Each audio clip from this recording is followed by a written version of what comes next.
Madam, আমার কাছে মেয়ে নয়, টাকায় অনেক দামি, আর ছেকা খায়ে মরে যাব তোর মতো চুতিয়া আমি। আরে ম্যাডাম, এটা ছেলেদের অ্যাটিটিউড, তোমার বাপের টাকা না যে শেষ হয়ে যাবে। আরে বস, নাম যখন আছে বদনাম তো হবেই, তাতে কি আমার বাল ছিঁড়ে যাব?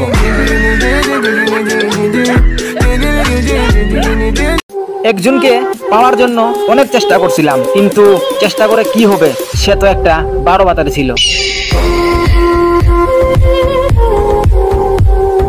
আগে তুমি আমাকে লেভেল শিখাইতা, আর এখন তুমি লেভেল তো দূরের কথা, তুমি আমার বালেরও যোগ্য না। কিরে 12 ভাতারি, শুনলাম তুই নাকি নিজেকে খুব মহান ভাবিস।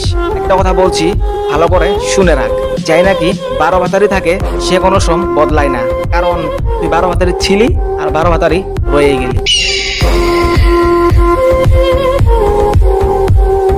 ডিআরএক্স, আমার চয়েসটা কি এতই খারাপ ছিল যে তোর মতো একটা 12 ভাতারি মাগিকে আমি ভালোবেসে ফেলেছিলাম?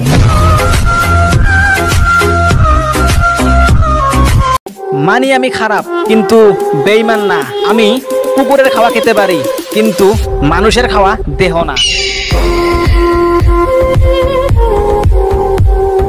আমার শখের নারী সে তো ছিল 12 ভাতারি, তার জন্যই নিজের ইচ্ছায় চইলা গেলি। আমার কথা তোমার সেদিন মনে পড়বে, যেদিন তোমাকে বোঝার মতো কেউ থাকবে না।